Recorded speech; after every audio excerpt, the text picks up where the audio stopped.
कारण भागाकाराचं उत्तर ही शून्य असते, बेरजेचं उत्तर ही दुप्पट असते, वजाबाकीचं उत्तर सुद्धा शून्य येते. पण वजाबाकीचं उत्तर शून्य येण्यापेक्षा भागाकाराचं उत्तर शून्य येणं खरा परमार्थ आहे. एक एक एक एक उपाधींचा त्याग करत जायला पाहिजे, एक एक एक एक उपाधी काढून टाकत जायला पाहिजे. ही काढून टाकलेली उपाधी ही पुन्हा जवळ येऊ नये ह्यासाठी नामाच्या चिंतनाचं हे वाढवायला पाहिजे, नामाच्या चिंतनाचा ध्यास वाढत जायला पाहिजे. म्हणून ज्ञानेश्वरीमध्ये 13व्या अध्यायामध्ये माऊलींनी त्या परम तत्वाची ओळख करून देताना इथं माऊली म्हणतायत की आकार जेत सरे जीवत्व जेते विरे. म्हणजे आकाराला सारलंय, जीवत्व विरलंय. म्हणजे विरणं म्हणजे काय, त्यात हळूहळू विरघळून जाणं, कमी कमी. आकार हे सारायला लागतोय. म्हणजे शब्द सुद्धा माऊलींनी वापरताना विचारपूर्वक शब्द वापरल्यात. आकार सरेच का म्हटलंय, आकार विरे म्हटलं नाही, आकाराला सरे म्हटलंय. कारण आकार हा बाजूला सारण्यासारखा आहे. कारण आकारात राहून आम्हाला निराकाराकडे जायचं आहे म्हणजे फक्त त्याला बाजूला सारायचं, त्याला विरवून चालत नाही. पण जीवत्व कसं आहे, जीवत्व हे निर्माण झालेलं आहे. जीवत्व ही अवस्था आहे आणि ती अवस्था बाजूला सारता येत नाही, ती विरली पाहिजे.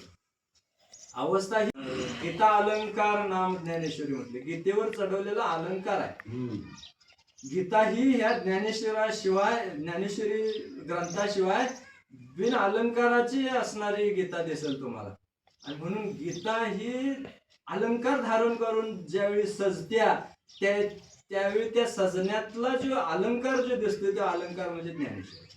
आणि म्हणून ज्ञानेश्वरीला एवढं महत्व आहे. त्या पद्धतीने तर माऊलीने शब्द वापरलाय की आकार जेत सरे जीवत्व जेते विरे आणि द्वैत जेत नुरे ते अद्वैत. आणि ते परमतत्व पारता होती ते सर्वदा जे आत्मानात्म व्यवस्था राजहंस. आकार सरल्यामुळं, जीवत्व विरल्यामुळं आणि द्वैत उरलं नाही अशी अवस्था ज्यावेळी होईल त्यावेळी हे परमतत्व प्राप्त होते. आता ह्या परमतत्वापर्यंत जाते कोण, तर माऊली म्हणतात की होती ते सर्वता.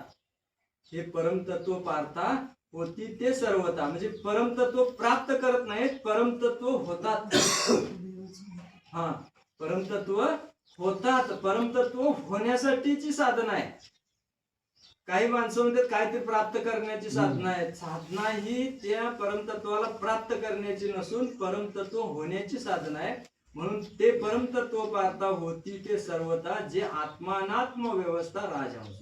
मध्ये जे राजहंस झालेत ते राजहंसच फक्त माझ्याकडे येतात आणि त्यांनाच ते परमतत्व होता येते.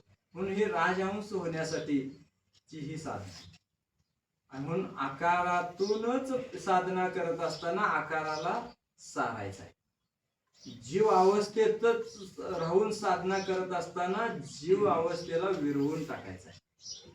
जीव अवस्थेला विरवून टाका. हे सद्गुरूंच्या मुळे सामर्थ्य निर्माण होते, अन्य कोणाही मुळे ते सामर्थ्य निर्माण होत नाही. कारण काय म्हटले, हे असो दिटी जयावरी झळके. सद्गुरूंची स्तुती करताना माऊलींनी 10व्या अध्यायामध्ये म्हटले की हे असो दिटी जयावरी झळके की हा पद्म करू माथा पारुके तो जीवची परी तुके महेशेशी. हे सामर्थ्य सद्गुरूंचं आहे. दृष्टी ज्याच्या मस्तकावर उजळते तो जीव असला तरी तो महेशाच्या तुलनेचा होते.